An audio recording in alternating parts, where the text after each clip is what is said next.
என்பதை அபிராமி அவர்கள் இந்த நான் ஏதோ பாடுபட்டேன் என்று சொல்லிக் கொண்டிருக்கிறார். நிச்சயமாக அவருக்கு பாடுபடுறதுக்கு நம்ம கொடுத்துருக்கணும். இன்னும் கூட எனக்கு 10வது நான் வருத்தப்பட்டு இருக்கேன்.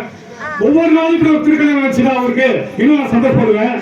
ஆனா வருஷத்துக்கு ஒரு நேரம் நடக்கிறது ஒரு மிகப்பெரிய ஒரு ஆனந்தமா நினைச்சிட்டு இருக்கேன். இது என்ன காரணம் கேட்டீங்கன்னாக்கா, இந்த இறைவனே வந்துட்டு அவர் வெளியே வரணுங்கிறதுக்காக தான் எனக்கு அந்த வாய்ப்பை கொடுத்திருக்காரு. ஒரு இந்த இடத்துக்கு சொந்தக்காரங்க ஆதி காலத்துல இந்த ஐயனை வழிபாடு பண்ணி மிகப்பெரிய செல்வந்தராக இருக்காங்க. அதுக்கப்புறம் இந்த இடத்த வந்து பிளாட் போட்டு வித்திருக்காங்க. அதுக்கப்புறம் செல்வம் அழிஞ்சு போயிடுச்சு ஐயனே வித்தனால. அப்ப அந்த பிளாட் போட்டு வித்ததுக்கு அப்புறம் அந்த பிளாட்டை வாங்கியிருக்காங்க.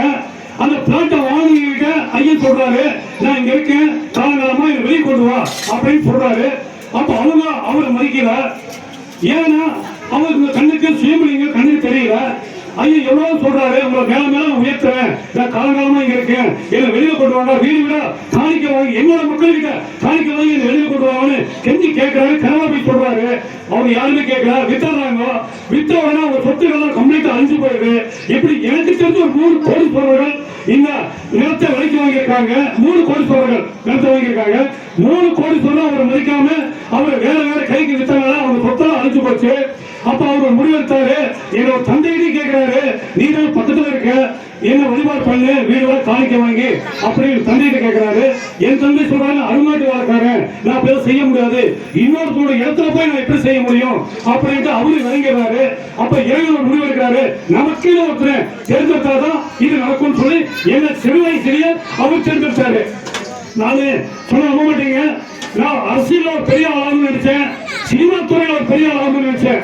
சினிமா துறையில பெரிய ஆளுன்னு சொல்லி சென்னைக்கே ஓடி போயிட்டேன். சினிமா துறையில ஏதோ வகையில எனக்கு ஒரு முன்னேற்றத்தை கொடு, இந்த ஆலயத்துக்கு மக்களுக்கெல்லாம் முன்னேற்றத்தை கொடு, ஏதோ ஒரு வகையில் கோயிலை கட்டி பிரம்மாண்டமா பண்ணணும், காலங்காலமா நீங்க இருக்க, உனக்கு என்னால முடிஞ்ச அளவுக்கு ஒரு கல்வி எப்படி சார் புரிஞ்சிருக்கிறாரோ அந்த அளவுக்கு என்ன புரிஞ்சு நீ வேலை வாங்கிக்கோ, நிறைய உட்காந்துக்கோன்னு ஒவ்வொரு நாளும் வாங்கிட்டு இருக்கேன்.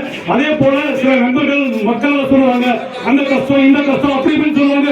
நான் அவங்களுக்கு எல்லாம் கேட்டு வந்து ஐயம் பாதத்துல போட்டுருவேன். ஐயா அதை குணப்படுத்தி அவங்களுக்கு நிறைகுணமான வாழ்க்கையை தந்துட்டு இருக்காரு. அது மட்டும் இல்ல, என்னோட குழந்தைகளையும் மனைவி மக்கள் எல்லாத்தையுமே நல்லா வச்சிருக்காரு.